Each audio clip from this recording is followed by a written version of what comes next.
नमस्कार, S news मध्ये आपलं स्वागत। मी स्नेहांकिता। सविस्तर बातम्यांपूर्वी टाकूयात एक नजर आजच्या ठळक घडामोडींवर।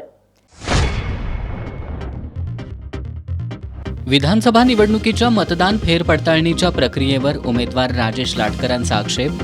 व्हीव्हीपॅट तपासले जाणार नसल्यानं पडताळणी प्रक्रियेतून बाहेर पडण्याचा लाटकरांचा निर्णय।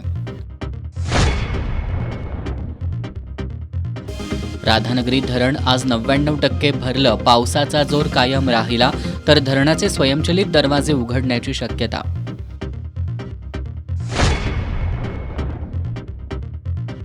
महादेवी हत्तीणीला मठातून सोडणार नाही, नांदणीकरांचा निर्धार। आजच्या मूकमोर्चात हजारोंच्या संख्येनं सहभाग।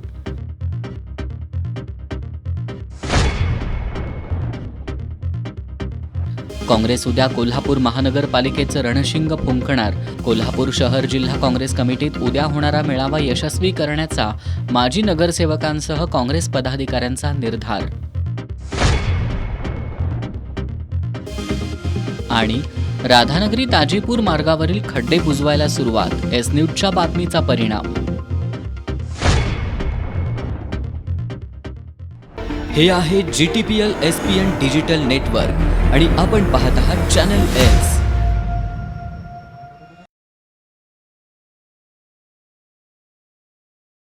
एस न्यूज मध्ये आपलं पुन्हा एकदा स्वागत। निवडणूक विभागाकडून सुरू असलेल्या मतदान फेरपडताळणीवर कोल्हापूर उत्तरचे महाविकास आघाडीचे पुरस्कृत उमेदवार राजेश लाटकर यांनी आक्षेप नोंदवलाय। व्हीव्हीपॅट तपासले जात नसल्यानं लाटकर यांनी या प्रक्रियेवरच आक्षेप नोंदवत फेरपडताळणी प्रक्रियेतून बाहेर पडण्याचा निर्णय घेतलाय। त्यांनी याबाबत जिल्हाधिकाऱ्यांकडे लेखी तक्रार नोंदवत न्यायालयात जाण्याचा इशारा दिलाय। निवडणूक विभागाकडून सुरू असलेल्या मतदान फेरपडताळणीतून कोल्हापूर उत्तरचे महाविकास आघाडीचे पुरस्कृत उमेदवार राजेश लाटकर हे बाहेर पडलेत। व्हीव्हीपॅट तपासले जात नसल्यानं या प्रक्रियेवर माजी नगरसेवक राजेश लाटकर यांनी आक्षेप नोंदवत ही पडताळणीच फेटाळून लावली आहे। त्यांनी याबाबत जिल्हाधिकाऱ्यांकडे लेखी तक्रार केली आहे। त्यांनी प्रसंगी या विरोधात न्यायालयात जाण्याचा इशारा दिलाय। विधानसभा निवडणुकीत झालेल्या मतदानावर कोल्हापूर उत्तर मतदारसंघाचे महाविकास आघाडीचे पुरस्कृत उमेदवार राजेश लाटकर, चंदगडच्या उमेदवार राष्ट्रवादी काँग्रेस शरदचंद्र पवार पक्षाच्या उमेदवार नंदा बाभुळकर आणि करवीरचे काँग्रेसचे उमेदवार राहुल पाटील यांनी आक्षेप नोंदवला होता। त्यानंतर या सर्वांनी मतदान फेरपडताळणीची मागणी केली होती। त्यानुसार 23 जुलैपासून या प्रक्रियेला सुरुवात करण्यात आली। ही प्रक्रिया गोपनीय ठेवण्यात आली होती। या ठिकाणी प्रशासनातले अधिकारी आणि उमेदवारांचे प्रतिनिधी उपस्थित होते। मात्र ही प्रक्रियाच इतकी संशयास्पद होती की कोल्हापूर उत्तरचे उमेदवार राजेश लाटकर यांनी यावर आक्षेप नोंदवत मतदान फेरपडताळणी नको असल्याचं सांगितलं। त्यानुसार आपण लेखी तक्रार नोंदवली असल्याचं लाटकर यांनी एस न्यूजशी बोलताना सांगितलं। विधानसभा निवडणुकीत झालेलं मतदान दाखवलं, पण त्याच्या व्हीव्हीपॅटमधील चिठ्ठ्या दाखवल्या गेल्या नाहीत। जर विभागाचा कारभार पारदर्शी आहे, लपवण्यासारखं काहीही नाही, तर जे दाखवायला पाहिजे होतं तेच का लपवलं गेलं, असा सवाल त्यांनी उपस्थित केलाय। फेरपडताळणीसाठी सुमारे 2.5 लाख रुपये भरण्यात आले होते। आम्ही एवढे पैसे भरून आणि प्रशासनानं एवढी मोठी यंत्रणा लावून उपयोग काय, असा प्रश्न राजेश लाटकर यांनी उपस्थित केलाय। उत्तर विधानसभा मतदारसंघातील एकूण 5 मतदान यंत्रांची पडताळणी करण्यात येणार होती। मात्र एकूणच ही सर्व प्रक्रिया पाहता या पडताळणीच्या प्रक्रियेतून आपण बाहेर पडलो असल्याचं लाटकर यांनी सांगितलं। म्हणून आज आम्ही त्या ठिकाणी अर्ज दिलाय की आम्हाला हे सगळं पारदर्शीप्रमाणे हा काय कारभार नाही आहे, हा संशयास्पद आहे, त्यामुळे आम्ही काय यात भाग घेत नाही आहे। आम्ही पैसे या ठिकाणी भरलो होतो 5 मशीनचे, प्रत्येकी 47,000 जवळजवळ 2.5 लाख रुपयाच्या दरम्यान आम्ही पैसे भरलेलो या सर्व प्रक्रियेची। त्यामुळे ती पारदर्शीप्रमाणेच पाहिजे होती। निवडणूक प्रक्रिया, मतदान असू दे, मतमोजणी असू दे, या पारदर्शी प्रमाणेच चालल्या पाहिजेत। त्या फेअर अँड म्हणजे स्वच्छ आणि पारदर्शीप्रमाणे त्याचा कारभार पाहिजे, पण हा काय दिसना झाला आहे। तर व्हीव्हीपॅट तपासले पाहिजे होते, ते व्हीव्हीपॅटच तपासले हां, आणि एक कंट्रोल युनिट ज्या वेळेला उघडण्यात आलं त्याच्याबरोबर व्हीव्हीपॅटचे पण जी मोजणी ज्या युनिटमध्ये असते त्या व्हीव्हीपॅटची पण मोजणी करा म्हणताना ते उघडायचे निर्देश आम्हाला नाही आहेत। त्या संदर्भातले SOP बदलल्यात, हा त्यांचा कालचं सांगणं होतं। फेरपडताळणी सुरू असताना निवडणूक यंत्रणेनं मतदान केंद्रावर कुणाला किती मतं पडली याचा आकडा दाखवला। त्यानंतर मशीन रिसेट करून नव्यानं मॉकपोल सुरू केला. पण निवडणुकीवेळी झालेल्या मतदानावर शिक्कामोर्तब करणाऱ्या व्हीव्हीपॅट मशीनमधील चिठ्ठ्या दाखवल्या गेल्या नाहीत. मग आम्ही फक्त दाखवलेल्या आकडेवारीवर विश्वास कसा ठेवायचा याबाबत विचारणा केली असता प्रशासनानं निवडणूक आयोगाकडून आलेल्या मार्गदर्शक सूचनांमध्ये व्हीव्हीपॅटमधील चिठ्ठ्या मोजण्याचा समावेश नसल्याचं सांगितलंय. यावर लाटकर यांनी आता न्यायालयात जाण्याचा इशारा दिलाय. राधानगरी धरण 99% भरले. धरणाच्या पाणलोट क्षेत्रात पावसाचा जोर वाढल्यानं जलसंपदा विभागानं येत्या 12 तासांमध्ये धरणाचे स्वयंचलित दरवाजे उघडून विसर्ग वाढण्याची शक्यता व्यक्त करत नदीकाठच्या गावांना सतर्कतेचा इशारा दिलाय. धरण परिसरातून याचा आढावा घेतलाय आमचे प्रतिनिधी नामदेव कुसाळे यांनी. राधानगरी धरण पाणलोट क्षेत्रामध्ये मोठ्या प्रमाणात पाऊस सुरू असल्यामुळं राधानगरी धरणाची पाणी पातळी ही झपाट्यानं वाढत आहे. आज धरण हे 99% इतकं भरलेलं आहे आणि आपण आता उभे आहोत राधानगरी धरणाच्या 7 स्वयंचलित दरवाजांपाशी. आता धरणाची आजची जी पाणी पातळी आहे ती 46.64 फूट इतकी आहे आणि धरण पूर्ण क्षमतेनं भरण्यासाठी 347.50 फूट इतकी धरणाची पाणी पातळी लागते. 1 फुटानं पाणी पातळी कमी असूनसुद्धा आपण जर धरणाच्या स्वयंचलित गेटकडे पाहिलं तर पाणी हे गेटवरून पडत असल्याचं आपल्याला काही प्रमाणात दिसत आहे. वाऱ्याचा वेग जास्त असल्यामुळं ही स्थिती निर्माण झालेली आहे. गतवर्षी 25 जुलैला धरण पूर्ण क्षमतेनं भरून धरणाचे 5 स्वयंचलित गेट उघडून धरणाच्या स्वयंचलित गेटद्वारातून 7,140 क्युसेक्सनं पाण्याचा विसर्ग सुरू होता. तर BOT पॉवर हाऊसमधून 1,500 क्युसेक्स असा एकूण 8,640 क्युसेक्सनं भोगावती नदीपात्रात विसर्ग सुरू होता. गेल्या वर्षी एकूण पाऊस हा 2,876 मिलीमीटर इतका पडलेला होता. गतवर्षीच्या तुलनेत यावर्षी पाऊस हा जादा झालेला आहे. यावर्षी 20 मेलाच पावसाने सुरुवात केली आणि पाऊस मोठ्या प्रमाणात झाल्यामुळं जलसंपदा विभागाला पाणी विसर्ग नियोजन हे काटेकोरपणे करावं लागलं. यावर्षी पाऊस जादा होऊन सुद्धा धरण भरण्यासाठी 25 जुलै हा दिवस उजाडला. हे जलसंपदा विभागाचं पाणी विसर्गाचं योग्य नियोजन केल्यामुळं शक्य झालेलं आहे. यावर्षी 3,046 मिलीमीटर इतका आजपर्यंत पाऊस झाला आहे आणि इतका पाऊस झाल्यामुळं धरणामध्ये जे पाण्याची आवक आहे ती 12 TMC इतकी असल्याचं जलसंपदा विभागाकडून सांगण्यात आलेलं आहे. आज जर पाहायला गेलं तर राधानगरी धरण हे पूर्ण क्षमतेनं आज मध्यरात्रीपर्यंत भरण्याची शक्यता आहे आणि त्यामुळं धरणाचे द्वार मध्यरात्रीच एखादा उघडण्याची शक्यता आहे. त्यामुळं नदीकाठच्या लोकांनी सतर्क राहण्याचं आवाहन हे जलसंपदा विभागाकडून करण्यात आलेलं आहे. एस न्यूजसाठी नामदेव कुसाळे, राधानगरी. कोल्हापूर महानगरपालिका निवडणुकीच्या पार्श्वभूमीवर उद्या 26 जुलैला काँग्रेसचा निर्धार मेळावा आयोजित करण्यात आलाय. या पार्श्वभूमीवर अजिंक्यतारा कार्यालयात माजी नगरसेवक आणि पदाधिकाऱ्यांची बैठक आयोजित करण्यात आली होती. या बैठकीत हा मेळावा यशस्वी करण्याचा निर्धार व्यक्त करण्यात आलाय. सर्वोच्च न्यायालयाच्या निर्णयानंतर स्थानिक स्वराज्य संस्थांच्या निवडणुकीचा मार्ग मोकळा झालाय. नोव्हेंबर महिन्यात महानगरपालिकेच्या निवडणुका होण्याची शक्यता आहे. या पार्श्वभूमीवर काँग्रेसकडून आता तयारी सुरू करण्यात आली आहे. उद्या 26 जुलैला सायंकाळी 5 वाजता कोल्हापूर शहर जिल्हा काँग्रेस कमिटी कार्यालयात महानगरपालिका क्षेत्रातील माजी नगरसेवक, पदाधिकारी आणि कार्यकर्त्यांचा निर्धार मेळावा आयोजित करण्यात आला आहे. या निर्धार मेळाव्यात खासदार शाहू महाराज छत्रपती आणि काँग्रेसचे विधान परिषदेतील गटनेते आमदार सतेज पाटील मार्गदर्शन करणार आहेत. याचबरोबर आमदार जयंत असगावकर, माजी आमदार मालोजेराजे छत्रपती, माजी आमदार ऋतुराज पाटील हे देखील मेळाव्याला उपस्थित राहणार आहेत. या पार्श्वभूमीवर आज अजिंक्यतारा कार्यालयात काँग्रेसच्या प्रमुख पदाधिकाऱ्यांची बैठक आयोजित करण्यात आली होती. आजच्या बैठकीत निर्धार मेळाव्याच्या दृष्टीनं प्रभागनिहाय आढावा घेण्यात आला. या बैठकीत महापालिका निवडणुकीत प्रभागांच्या पुनर्रचनेच्या अनुषंगानं चर्चा करण्यात आली. बैठकीला उपस्थित पदाधिकारी आणि माजी नगरसेवकांनी मोठ्या संख्येनं उपस्थित राहून हा मेळावा यशस्वी करण्याचा निर्धार यावेळी व्यक्त केला. अध्यक्षस्थानी आपले लाडके खासदार महाराज साहेब या ठिकाणी उपस्थित राहणार आहेत, श्रीमंत छत्रपती शाहू महाराजजी, आणि त्याचबरोबर आमचे नेते जिल्हा काँग्रेसचे अध्यक्ष आणि त्याचबरोबर विधान परिषदेचे गटनेते सन्माननीय बंटी पाटील साहेब या ठिकाणी प्रमुख पाहुणे म्हणून असतील. आणि सर्व कार्यकर्ते उद्या या ठिकाणी आपण आज पाहालच या ठिकाणी सगळ्यांचा उत्साह आणि काँग्रेस पक्षामध्ये असलेलं जे नवचैतन्य फुकण्याचं काम या उद्याच्या निर्धार मेळाव्यामधनं साहेब आणि महाराज साहेब करतील असं आपल्याला उद्या पाहायला मिळेल. आणि त्याचबरोबर तरुणांचा ओढा काँग्रेस पक्षामध्ये राहुल गांधीजींच्या भूमिकेमुळं कशा पद्धतीनं आहे हे तुम्हाला उद्या या ठिकाणी पाहायला मिळेल. विधानसभेनंतर दाखवण्याचा प्रयत्न केला काही मंडळींनी की कोल्हापुरातून काँग्रेस पक्ष संपलेला आहे असे एक केविलवाना प्रयत्न केला. त्या प्रयत्नाचं उत्तर हे उद्याच्या मेळाव्यातून आपल्याला दिसेल.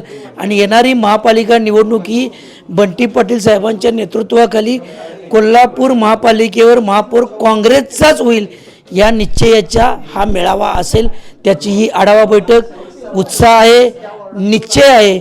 आणि आमची विनंती आहे कोल्हापूर शहरातील सर्व काँग्रेस विचाराच्या कार्यकर्त्यांना, पदाधिकाऱ्यांना, महिला, पुरुष, तरुण, तरुणी, व्यापारी, कामगार संघटना सर्वांनी उद्या या मेळाव्याला भरभरून संख्येने हजर राहावे. या बैठकीला माजी उपमहापौर संजय मोहिते, भूपाल शेटे, अर्जुन माने, माजी नगरसेवक मधुकर रामाणे, इंद्रजित बोंद्रे, संदीप नेसदार, दुर्वास कदम, प्रताप जाधव, ईश्वर परमार, सुभाष बुचडे, विनायक फाळके, तौफिक मुल्लाणी, दुर्वास कदम, सुयोग मगदुम, धीरज पाटील, श्रावण फडतारे, भैया शेटके, मोहन सालपे, स्वप्नील तहसीलदार, शशिकांत पाटील, शिवानंद बनछोडे, राजू साबळे, सुजय पोतदार, जय पटकारे, अमर समर्थ, संजय लाड, उमेश पोवार, संजय पटकारे यांच्यासह माजी नगरसेवक आणि पक्षाचे आजी-माजी पदाधिकारी उपस्थित होते. महाराष्ट्र राज्य परिचारिका संघटनेनं पुकारलेला बेमुदत संप आज मागं घेतला. पदनाम बदली, परिचारिका कंत्राटीकरण स्थगिती, केंद्राप्रमाणे भत्ते अशा काही मागण्यांबाबत सरकारकडून सकारात्मक आश्वासन मिळाल्यानंतर हा संप मागं घेण्यात आला. त्यामुळे CPR आणि IGM रुग्णालयातील सर्व परिचारिका आज सकाळपासून कामावर हजर झाल्या. विविध प्रलंबित मागण्यांसाठी राज्यातील परिचारिका संघटनेनं संप पुकारला होता. यामध्ये कोल्हापूर जिल्ह्यातील CPR आणि इचलकरंजीतील IGM रुग्णालयातील परिचारिकांचा सुद्धा समावेश होता. गेल्या 8 दिवसांपासून हा संप सुरू होता. त्यामुळे आरोग्य यंत्रणा कोलमडली होती. अखेर वैद्यकीय शिक्षण मंत्री हसन मुश्रीफ आणि सचिवांसोबत गुरुवारी सकारात्मक चर्चा होऊन काही मागण्या मान्य झाल्यानं संघटनेनं संप मागे घेतला. त्यामुळे आज सकाळपासून CPRमधील 320 आणि इचलकरंजीतील IGM रुग्णालयातील 52 अशा एकूण 372 परिचारिका आजपासून कामावर रुजू झाल्या. आज सकाळी सगळ्यांनी एकमेकांना गुलाल लावत आनंदोत्सव साजरा केला. इतर मागण्यासुद्धा लवकर मान्य होतील असा विश्वास महाराष्ट्र राज्य परिचारिका संघटनेच्या राज्य कार्यकारिणी सदस्या पल्लवी रेणके यांनी व्यक्त केला आहे. त्यातल्या प्रकर्षाने आमच्या काही मागण्या मंजूर झालेल्या आहेत. त्याच्यातली पहिली मागणी आमची पदनाम बदलाची होती. तर ते पदनाम बदलाच्या मागणीचेच मंजुरी आदेश आम्हाला मिळाले असून ते पुढच्या प्रशासन विभागाकडे मंजुरीसाठी पाठवलेले आहेत. त्याच्याच नंतर आमचं कंत्राटीकरण, परिचारिकांचं कंत्राटीकरण हा अतिशय आमचा जिव्हाळ्याचा विषय होता. तर हा विषयसुद्धा कंत्राटीकरण आमचं स्थगित करण्यात आलेलं आहे. परिचारिकांचं जे आहे ते त्याच्यानंतरचं होतं की केंद्राप्रमाणे आमचे भत्ते होते. तर ते केंद्राप्रमाणे भत्त्यांचे विविध जे भत्ते आहेत तर त्या विविध भत्त्यांचे आदेश मंजुरीसाठी सामान्य प्रशासन विभागाकडे त्याच्याबद्दलचे अहवाल तयार करून पाठवण्याचे आदेश आम्हाला प्राप्त झालेले आहेत. तसेच 100% जी पदभरती आम्ही म्हणत होतो की विविध ठिकाणी जी रिक्त पदं आहेत तर त्याच पदभरतीचे साधीचे सुद्धा आदेश निर्गमित करण्याचं आश्वासन आम्हाला मिळालेलं आहे. त्याचबरोबर आमचं जे सेवा प्रवेश नियम आहेत, आमच्या नर्सिंगमध्ये वेगवेगळे जे संवर्गामधली पदं आहेत तर त्या प्रत्येक पदाचे सेवा प्रवेश नियम हे सुद्धा आम्हाला लवकरात लवकर मंजूर करून देण्याबद्दलचे आदेश आम्हाला मिळालेले आहेत.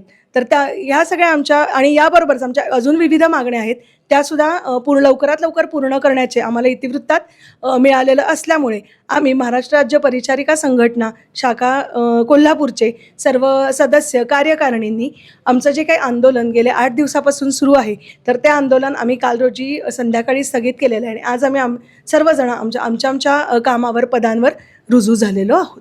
संप काळात CPR प्रशासनानं वैद्यकीय शिक्षण विभागाच्या शेंडा पार्क कार्यालयातील कर्मचारी आणि नर्सिंगचं शिक्षण घेणाऱ्या विद्यार्थ्यांसह कंत्राटी परिचारिकांच्या मदतीनं रुग्णसेवा सुरू ठेवली होती. त्यामुळे आरोग्य सेवेवर अतिरिक्त ताण आला होता. आज संप मागं घेत परिचारिकांनी काम सुरू केल्यानं अनेक रुग्ण आणि त्यांच्या नातेवाईकांनी सुटकेचा निश्वास सोडला. वाळवा तालुक्यातील हर्षल पाटील या तरुण ठेकेदाराच्या आत्महत्येनंतर शासकीय कामांच्या ठेकेदारांमध्ये अस्वस्थता पसरली आहे. कोल्हापूर जिल्ह्यात सुद्धा जलजीवन मिशनची कामं करणाऱ्या ठेकेदारांची सुमारे 250 कोटी रुपयांची बिलं थकली आहेत. ही बिलं मिळवण्यासाठी ठेकेदार जिल्हा परिषदेत फेऱ्या मारतायत. ग्रामीण भागातल्या नागरिकांना स्वच्छ आणि मुबलक पाणीपुरवठा करण्यासाठी राबवण्यात येत असलेल्या जलजीवन मिशन हा मोदी सरकारचा एक महत्त्वाकांक्षी प्रकल्प मानला जातो. परंतु या योजनेत केलेल्या कामाची बिलं मिळत नसल्यानं कंत्राटदार मेटाकुटीला आलेत. सांगली जिल्ह्यातील हर्षद पाटील या एका तरुण कंत्राटदारानं केलेल्या आत्महत्येमुळं जलजीवन मिशनच्या कामांच्या बिलांचा विषय ऐरणीवर आलाय. जलजीवन मिशनमध्ये करण्यात आलेल्या कामाचे राज्यभरातील 2000 कोटी रुपये शासनाकडे थकीत असल्यानं देयकाचा प्रश्न उपस्थित होतोय. कोल्हापूर जिल्ह्यातील ठेकेदारांची एकूण 250 कोटी रुपयांची बिलं थकीत असल्याचं सांगण्यात येत आहे. केंद्र सरकारनं हर घर जल अशी घोषणा करत 15 ऑगस्ट 2019 रोजी जलजीवन मिशनचं उद्घाटन केलं होतं. या योजनेसाठी राज्यात 36,000 कोटी इतका अपेक्षित खर्च धरण्यात आलाय. त्यासाठी केंद्र सरकारनं 20,800 कोटींची तरतूदही केली होती. प्रकल्पाची मुदत 2024 पर्यंत होती. याच्या अंमलबजावणीची जबाबदारी जिल्हा परिषदांवर सोपवण्यात आली. योजना मुदतीत पूर्ण करण्यासाठी सर्व जिल्हा परिषदांना आराखडे तयार करून सादर करण्याच्या सूचना देण्यात आल्या होत्या. या प्रकल्पांतर्गत कोल्हापूर जिल्हा परिषदेनं 1,237 योजनांचा आराखडा सादर केला होता. त्यासाठी 1,322 कोटींचा निधी मंजूर आहे. तर 1,237 योजनांपैकी 591 योजना पूर्ण झाल्याचा दावा जिल्हा परिषद प्रशासनानं केला आहे. योजनेला प्रारंभ झाल्यानंतर सर्वच तालुक्यांमध्ये जलजीवन मिशनची कामं वेगानं सुरू झाली. जशी कामं येतील तसा निधी शासनाकडून येत होता. त्यामुळं कंत्राटदारही कामं करत होते. आत्तापर्यंत 659 कोटींचा निधी कोल्हापूर जिल्हा परिषदेला प्राप्त झालाय. मात्र आता केंद्र सरकारनं जलजीवन मिशनसाठी निधी न देण्याचा निर्णय घेतल्यानं कंत्राटदारांच्या बिलांना ब्रेक लागलाय. तरीही निधी येईल या आशेनं कंत्राटदार काम करतायत. परंतु थकीत बिलाची रक्कम वाढतच आहे. त्यामुळे कंत्राटदार हवालदिल झालेत.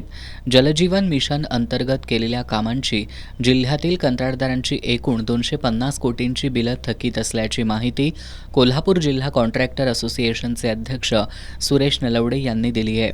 1 वर्षामध्ये आमची 250 कोटीची बिलं पेंडिंग आहेत कोल्हापूर जिल्हा परिषदेकडे. ती पेंडिंग बिलं प्रशासनानं सुद्धा पाठपुरावा केलेला आहे. माननीय शिवसाहेब एक्झिक्युटिव्ह इंजिनियर यांनी शासन दरबारी पाठपुरावा करून पेमेंटसाठी त्यांचा पत्रव्यवहार बोलणं वगैरे दूरध्वनीद्वारे चालू आहे. पण शासनाकडूनच अद्याप पेमेंट आलं नसल्यामुळे हा प्रोजेक्ट हा केंद्र शासन आणि राज्य शासन 50-50% मिळून आहे. केंद्राचे पैसे अजून आले नसल्यामुळे राज्याचे पुढं आले नसल्यामुळे आम्हाला पेमेंट मिळालेलं नाही. जिल्हा प्रशासनानं आम्हाला सहकार्य केलेलं आहे. पण पेमेंट ही बाब अशी आहे, कॉन्ट्रॅक्टरला केलेल्या कामाचं पेमेंट वेळेवर मिळालं तर वेळेवर काम पूर्ण होईल. आमची आता जिल्हा प्रशासनाकडे एवढीच मागणी आहे की राहिलेल्या आमच्या कामांना सर्व इथून की मुदतवाढ देण्यात यावी आणि डिपॉझिट म्हणजे आमची कटिंग करून घेण्यात यावी ती परत देण्यात यावी, जेणेकरून आम्हाला बिल ज्यावेळी मिळेल त्यावेळी ती बिल डिपॉझिट त्याने कटिंग करून घेण्यात यावी. ऑक्टोबर 2024 पासून केंद्रानं राज्याला अनुदान देणं बंद केलंय. राज्य शासन निधी देण्याचं नाव घेईना. त्यामुळे केलेल्या कामाची रक्कम मिळावी म्हणून कंत्राटदारांनी आंदोलन सुरू केलंय. परंतु नेहमीप्रमाणे राज्य सरकारचं याकडे दुर्लक्ष होतंय. उसनवारी घेतलेलं कर्ज यासाठी त्यांच्यामागं तगादा लागत असल्याचं सुरेश नलवडे यांनी सांगितलं. मात्र निधी मिळेल या अपेक्षेवर कंत्राटदार काम करतायत. जलजीवन मिशन अंतर्गत राज्यात सुरू असलेल्या आणि कोल्हापूर जिल्ह्यात सुरू असलेल्या कामांची माहिती ग्राफिक्सच्या माध्यमातून जाणून घेऊया. जलजीवन मिशन अंतर्गत राज्यातील मंजूर योजना 51,558.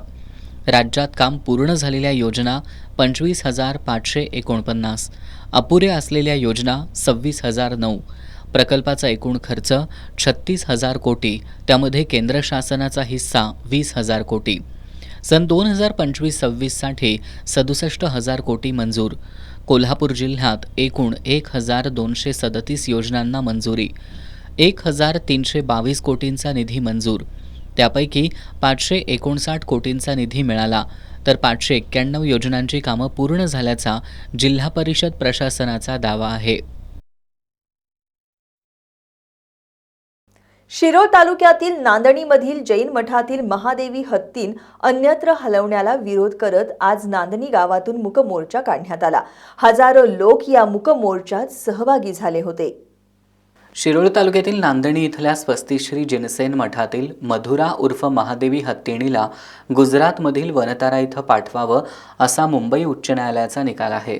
या निकालाविरोधात मठाच्या विश्वस्तांनी सर्वोच्च न्यायालयात याचिका दाखल केली आहे. महादेवी हत्तीणीला मठातच राहू द्या अशी मागणी करत आज नांदणीत मूकमोर्चा काढण्यात आला. नांदणीतील चौकातून या मूकमोर्चाला प्रारंभ झाला. हा मोर्चा प्रमुख मार्गावरून स्वस्तिश्री जिनसेन मठावर आला. यावेळी माजी खासदार राजू शेट्टी, आमदार राजेंद्र पाटील यड्रावकर, सावकार मादनाईक, पृथ्वीराज यादव, सागर शंभू शेटे यांच्यासह जैन समाजबांधव मोठ्या संख्येनं या मूकमोर्चात सहभागी झाले होते. यावेळी बोलताना माजी खासदार राजू शेट्टी यांनी हे प्रकरण न्यायप्रविष्ट असलं तरी धार्मिक भावना लक्षात घेऊन राज्याच्या मुख्यमंत्र्यांनी या प्रकरणी लक्ष घालावं असं म्हटलंय. आयुष्य हा प्रमाण धर्म मानून त्या पद्धतीनं वाटचाल करणारा हा जैन धर्म आहे. इथल्या महाराज तरुण आहेत, परंतु त्यांच्यावर त्यांची माधुरी हत्तीवर भक्ती आहे, नितांत श्रद्धा आहे. आणि माधुरी हत्ती आता कायद्याच्या कचाट्यात पकडून इथून जाणार म्हटल्यानंतर महाराजांची तब्येत बिघडलेली आहे, त्यांचा ब्लड प्रेशर कमी व्हायला लागलेला आहे. हा अतिशय संवेदनशील विषय आहे आणि मुख्यमंत्र्यांनी हस्तक्षेप करून याच्यामध्ये लक्ष घातलं पाहिजे. लढाई महादेवीच्या अस्तित्वाची, शांततेत लढू, अखेरपर्यंत माधुरीसाठी भिडू, आपली हत्ती आपली परंपरा असे फलक मोर्चामधून दिसून येत होते. या मोर्चातून या हत्तीणीशी असलेली नाळ आणि त्याच्यावरील श्रद्धा प्रकर्षानं दिसून आली. आता पाहूयात S news impact. Radhanagari Dajipur रस्त्यावरचं काम पूर्ण होऊन अवघे 2 महिने पूर्ण झालेत. दर्जाहीन कामामुळे अवघ्या 2 महिन्यातच रस्त्यावर खड्ड्यांचं साम्राज्य निर्माण झालं. खड्ड्यांमुळे लहान मोठे अपघात घडल्यानं लोकांमधून संताप व्यक्त होत होता. एस न्यूजनं सर्वप्रथम यावर प्रकाश टाकला होता. एस न्यूजच्या बातमीची दखल घेत संबंधित ठेकेदार कंपनीनं खड्डे बुजवण्याचं काम सुरू केलंय. राधानगरी दाजीपूर मार्ग तब्बल 45 दिवस बंद ठेवून रस्त्याच्या दुरुस्तीचं काम करण्यात आलं. मात्र काम होऊन 2 महिने पूर्ण होण्याअगोदरच या रस्त्यावर खड्ड्यांचं साम्राज्य पसरलंय. रस्त्यावर खड्ड्यांचं साम्राज्य निर्माण झाल्यानं या ठिकाणी छोटे मोठे अपघात घडतायत. त्यामुळे 45 दिवसात ठेकेदारांनी नेमकं काय केलं असा सवाल नागरिकांमधून उपस्थित होत होता. रस्त्यावरील खड्ड्यांमुळे प्रवासी त्रस्त झाल्यानं जनतेच्या संतप्त प्रतिक्रियांसह एस न्यूजनं बातमी प्रसारित केली होती. एस न्यूजच्या बातमीची दखल घेत सार्वजनिक बांधकाम विभागासह ठेकेदार कंपनी खडबडून जागी झाली आहे. ठेकेदार कंपनीकडून सध्या खड्डे बुजवण्याचं काम सुरू आहे. रस्त्यावरील खड्डे बुजवण्याची मलमपट्टी सुरू केली आहे. मात्र प्रवाशांनी मलमपट्टीऐवजी दर्जेदार कामाची अपेक्षा व्यक्त केली आहे. All India postal employees union, postman आणि MTS महाराष्ट्र गोवा सर्कल संघटनेच्या वतीनं गुरुवारी कोल्हापुरातील मुख्य टपाल कार्यालयासमोर निदर्शनं करण्यात आली. या आंदोलनात कोल्हापूर शहरातील सर्व टपाल कर्मचारी आणि MTS कर्मचारी सहभागी झाले होते. All India postal employees union, postman आणि MTS महाराष्ट्र गोवा सर्कल संघटनेच्या वतीनं गुरुवारी कोल्हापुरातील मुख्य टपाल कार्यालयासमोर निदर्शनं करण्यात आली. सर्व IDC आणि CDC सेंटर तात्काळ बंद करावीत, त्याचं नाव बदलून पोस्टल डिलिव्हरी सेंटर करावं, IDC सेंटरला ग्रामीण टपाल कार्यालयात जोडू नयेत, पोस्टमन आणि MTS कर्मचाऱ्यांना पोस्ट ऑफिसपासून वेगळं करू नये, सर्व टपाल कर्मचाऱ्यांना टपाल वितरणाकरता नवीन मोबाईल पुरवण्यात यावेत, या आणि अन्य मागण्यांकडे या निदर्शनांद्वारे लक्ष वेधण्यात आलं. या आंदोलनात अमोल शिंदे, वल्लभ मेहंदरकर, शरद वालावलकर, प्रफुल्ल धनवडे, सचिन चव्हाण, दशरथ पेडणेकर, किशोर आवळे यांच्यासह शहरातील सर्व टपाल कर्मचारी सहभागी झाले होते. स्वच्छ सर्वेक्षणामध्ये मुरगुड नगरपालिकेनं देशात 26वा आणि राज्यात 4था क्रमांक पटकावलाय. या यशाबद्दल नगरपालिकेचे अधिकारी आणि कर्मचाऱ्यांना सन्मानित करण्यात आलं. स्वच्छ सर्वेक्षणात मुरगुड नगरपालिकेनं मिळवलेल्या यशाबद्दल माजी उपनगराध्यक्ष संतोषकुमार वंडकर यांच्या वाढदिवसानिमित्त लाल आखाड्याच्या वतीनं या सत्कार समारंभाचं आयोजन करण्यात आलं होतं. मुख्याधिकारी अतिश वाळुंज यांच्या प्रमुख उपस्थितीत झालेल्या या समारंभात अधिकारी आणि कर्मचाऱ्यांना भेटवस्तू देऊन सन्मानित करण्यात आलं. यावेळी बोलताना मुख्याधिकारी वाळुंज यांनी हा सन्मान नगरपालिका प्रशासनाला प्रोत्साहन देणार असल्याचं सांगत येणाऱ्या काळात मुरगुड नगरपालिकेला राज्यात प्रथम क्रमांक मिळावा यासाठी प्रयत्नशील राहू अशी ग्वाही त्यांनी व्यक्त केली. या कार्यक्रमात माजी उपनगराध्यक्ष संतोष वंडकर यांना माजी उपनगराध्यक्ष बजरंग सोनुले आणि डॉक्टर अशोक खंडागळे यांच्या हस्ते सन्मानित करण्यात आलं. यावेळी पृथ्वीराज कदम, अमोल एकल, बाळासाहेब मंडलिक, दगडू शेणवी, बबन बारदेसकर, राजू चव्हाण यांच्यासह माजी नगरसेवक उपस्थित होते. महाराष्ट्र राज्य प्राथमिक शिक्षक समिती कोल्हापूर शहराचा वर्धापन दिन नुकताच पार पडला. वर्धापन दिनानिमित्त यावेळी वृक्षारोपण करण्यात आलं. महाराष्ट्र राज्य प्राथमिक शिक्षक समिती कोल्हापूर शहरचा वर्धापन दिन विविध उपक्रमांनी साजरा करण्यात आला. यंदाच्या वर्षी पर्यावरण संवर्धनाचा संदेश देत वृक्षारोपण करण्यात आलं. एक पेड़ माँ के नाम या शासनाच्या अभियानांतर्गत महानगरपालिकेच्या विविध विद्यालयात वृक्षारोपण करण्यात येणार आहे. याची सुरुवात ज्योतिर्लिंग विद्यालयामधून करण्यात आली. यावेळी ऑल इंडिया फेडरेशनचे राष्ट्रीय सचिव तथा शिक्षक समितीचे राज्यप्रमुख सुधाकर सावंत, शिक्षक समितीचे राज्य उपाध्यक्ष उमेश देसाई, राज्य प्रतिनिधी उत्तम कुंभार, उर्दू संघटनेचे नेते फारुख डबीर, शहराध्यक्ष संजय पाटील, सरचिटणीस संजय कडगावे, कार्याध्यक्ष सुभाष धादवड, ज्योतिर्लिंग विद्यालयाचे मुख्याध्यापक विजय माळी आदी उपस्थित होते. Doctor D Y. पाटील प्रतिष्ठान कोल्हापूर संचलित मास्टर दीनानाथ विद्यामंदिर श्रावण मासारंभ निमित्त आरोग्य शिबिराचं आयोजन करण्यात आलं होतं. यामध्ये बालरोग तज्ज्ञ डॉक्टर निलोफर सिकंदर मुजावर यांनी तपासणी करून विद्यार्थ्यांना मोफत औषधं दिली. पावसाळ्यात मुलांमध्ये आरोग्याच्या अनेक तक्रारी असतात. पावसाळ्याच्या अनुषंगानं डॉक्टर डी.वाय. पाटील प्रतिष्ठान कोल्हापूर संचलित मास्टर दीनानाथ विद्यामंदिर शाळेमध्ये श्रावण मासारंभानिमित्त आरोग्य शिबिराचं आयोजन करण्यात आलं होतं. या शिबिरात बालरोग तज्ज्ञ डॉक्टर निलोफर सिकंदर मुजावर यांनी विद्यार्थ्यांना आणि पालकांना आरोग्याची योग्य काळजी कशी घ्यावी याबाबत मार्गदर्शन केलं. तसंच विद्यार्थ्यांची आरोग्य तपासणी करून सर्दी, खोकला, ताप, भूक वाढ, जंत, प्रोटीन, कॅल्शियम कमतरता, रक्तवाढ या संदर्भातील औषधं मोफत दिली. या शिबिरात एकूण 60 विद्यार्थी आणि 20 पालक सहभागी झाले होते. दीनानाथ विद्यामंदिरच्या या उपक्रमाचं पालकांनी स्वागत केलं. यावेळी मुख्याध्यापक विश्वास केसरकर, प्रणोती पाटील, नीलम मठपती, स्नेहल काकडे, गायत्री निगमेकर, रोहिणी गायकवाड, शिवानी मोरे, सबीना खान, तस्मिया नदाफ, संगीता पाटील, स्वालिया उस्ताद, योगेंद्र ठाकूर, आलिशा गायकवाड यांच्यासह शिक्षक, शिक्षकेतर कर्मचारी उपस्थित होते. कसबा बावडा व्यापारी व्यावसायिक नागरी सहकारी पतसंस्थेची 28वी वार्षिक सर्वसाधारण सभा खेळीमेळीच्या वातावरणात पार पडली. सभेच्या अध्यक्षपदावरून बोलताना चेअरमन उत्तम कामीरकर यांनी चालू वर्षात संस्था 10 कोटी रुपयांच्या ठेवीचं उद्दिष्ट पार करेल असा विश्वास व्यक्त केला. कसबा बावडा व्यापारी व्यावसायिक नागरी सहकारी पतसंस्थेची 28वी वार्षिक सर्वसाधारण सभा श्री तुकाराम महाराज मंदिरात आयोजित करण्यात आली होती. चेअरमन उत्तम कामीरकर या सभेच्या अध्यक्षस्थानी होते. व्यवस्थापक धनाजी उल्पे यांनी अहवाल वाचन केलं. या सर्वसाधारण सभेत सभासदांच्या गुणवंत पाल्यांचा रोख रक्कम सन्मानचिन्ह देऊन सत्कार करण्यात आला. सभासदांनी उपस्थित केलेल्या प्रश्नांना उत्तरं देत संचालक मंडळानं सभासदांच्या सूचनांचं स्वागत केलं. सभेच्या अध्यक्षपदावरून बोलताना चेअरमन उत्तम कामीरकर यांनी पतसंस्थेच्या प्रगतीमध्ये योगदान देणाऱ्या सर्व घटकांबद्दल कृतज्ञता व्यक्त करत 10 कोटी रुपयांच्या ठेवींचं उद्दिष्ट साध्य करण्यासाठी सर्वांनी सहकार्य करावं असं आवाहन केलं. वर्षभरात संस्थेचं कामकाज स्वमालकीच्या इमारतीत सुरू होईल असा विश्वासही त्यांनी व्यक्त केला.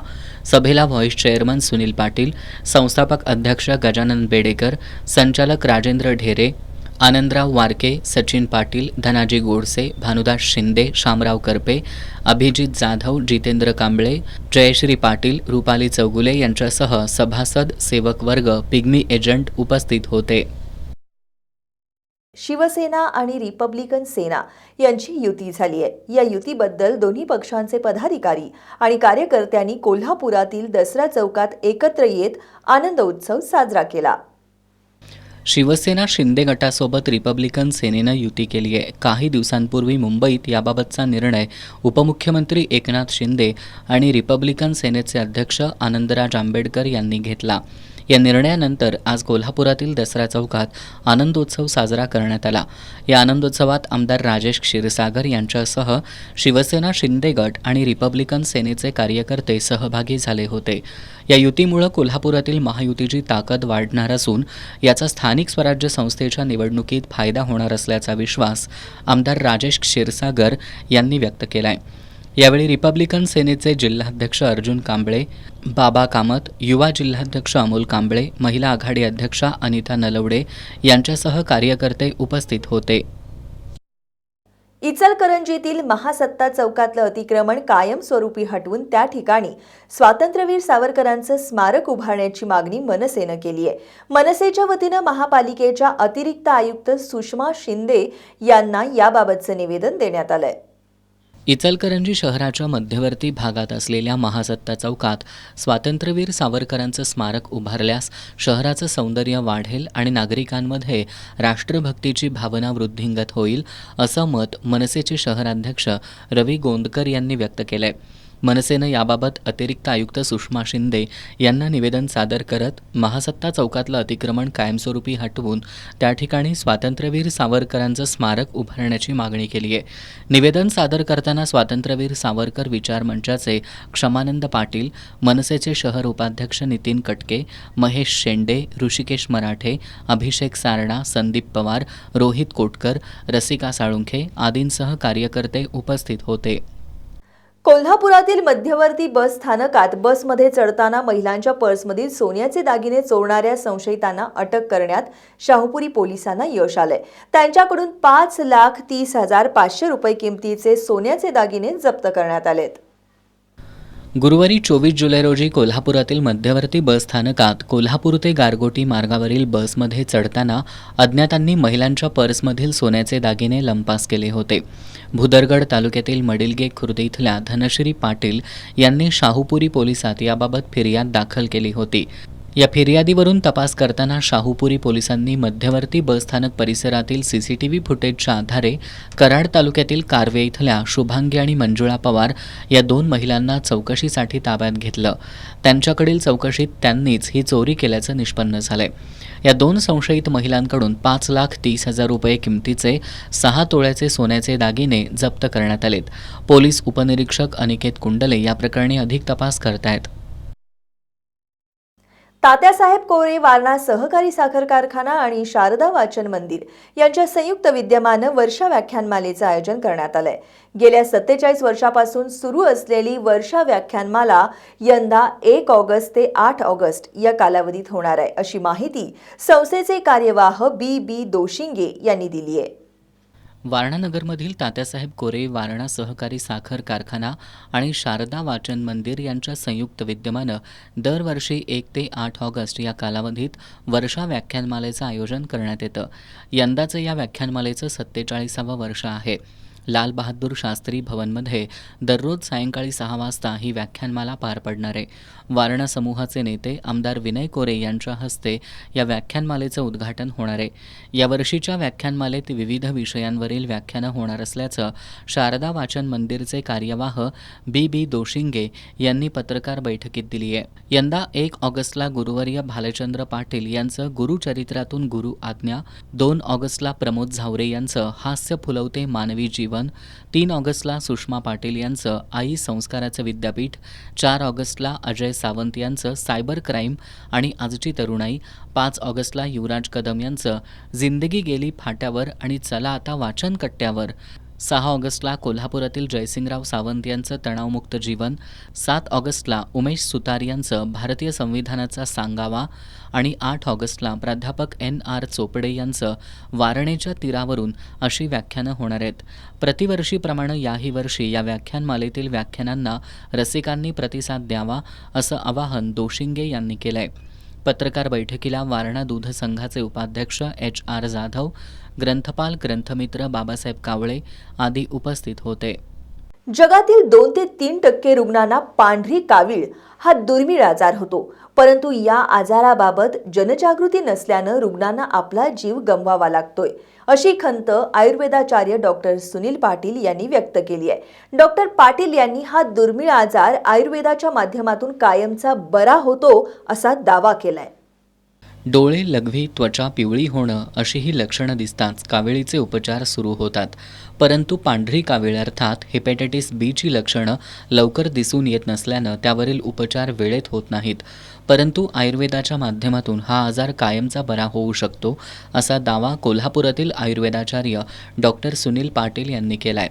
28 जुलै या जागतिक हेपॅटायटिस दिनानिमित्त ते माध्यमांशी बोलत होते. पांढरी कावीळ हा दुर्मिळ आजार यकृतावर गंभीर परिणाम करतो. तसंच लिव्हरच्या कॅन्सरपर्यंत हा आजार जातो.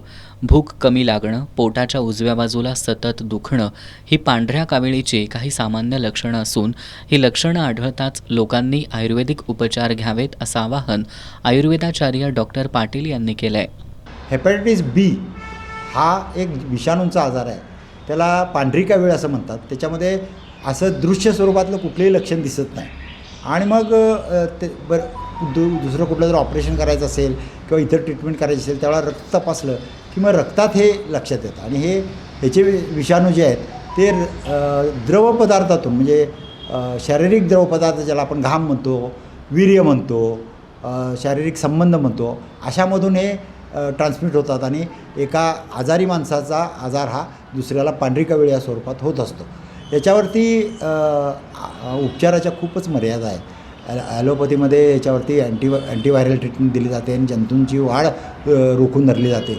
परंतु पूर्णपणे निर्जंतुक होणं आणि बरं होणं ह्याच्यामध्ये खूप मर्यादा आहेत. अशा परिस्थितीमध्ये गेली अनेक वर्ष जवळजवळ 4 दशकं मी ह्याच्यामध्ये आयुर्वेद काही काम करू शकतो का हा मी प्रयत्न सुरू केला आणि त्याच्यामध्ये आम्हाला यश आलेलं आहे. आणि आयुर्वेदातल्या कोरफड असेल, त्याच्यानंतर शरपुंका असेल, कुटकी असेल, तुळशी असेल, हिरडा, बेडा, आवळा अशी जी सामान्य औषधं आहेत परंतु त्यांचं एकत्र कॉम्बिनेशन करून दिल्यानंतर ह्या आजारावरती यश मिळाले असा आमचा दावा आहे.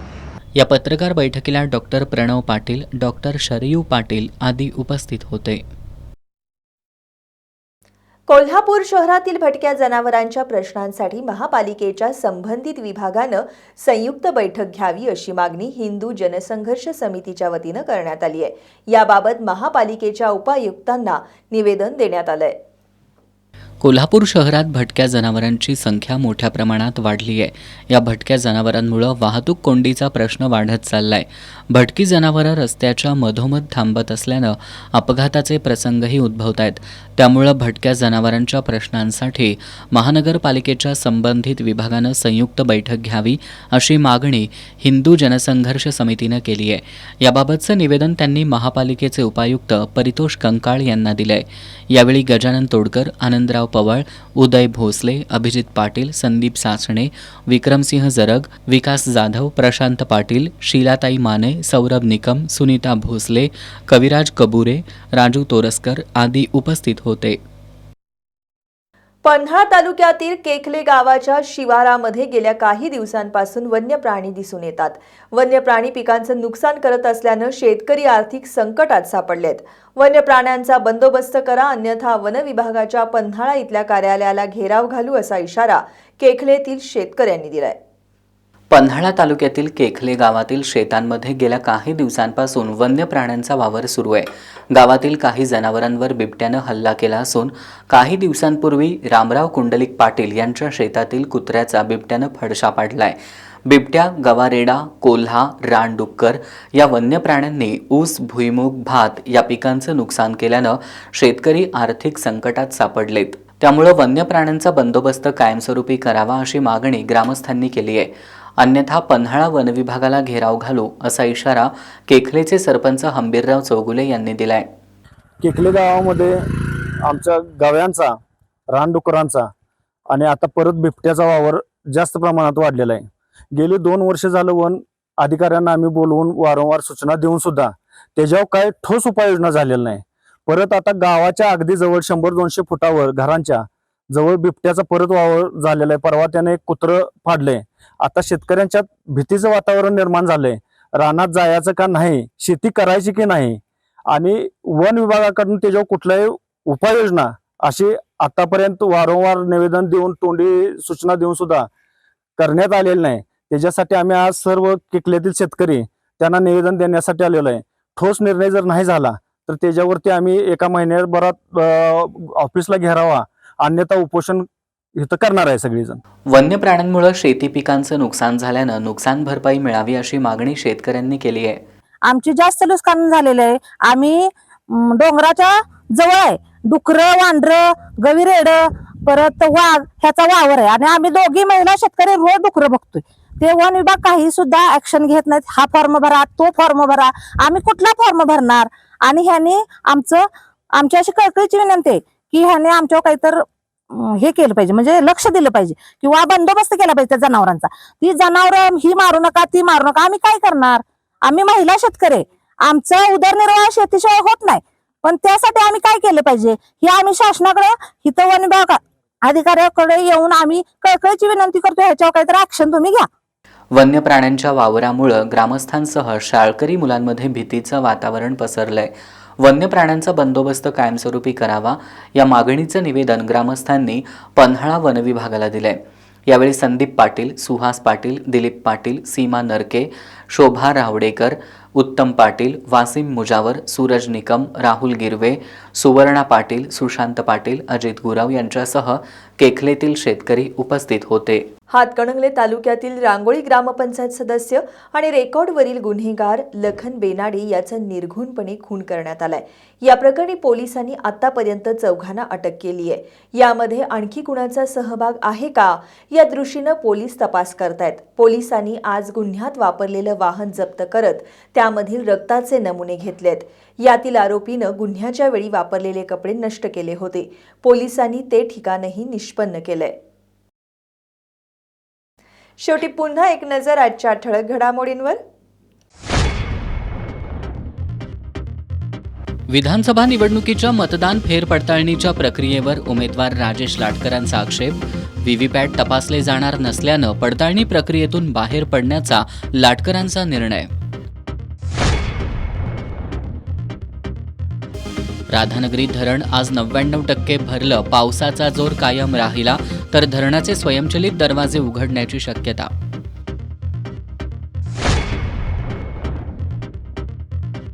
महादेवी हत्तीणीला मठातून सोडणार नाही, नांदणीकरांचा निर्धार. आजच्या मूकमोर्चात हजारोंच्या संख्येनं सहभाग.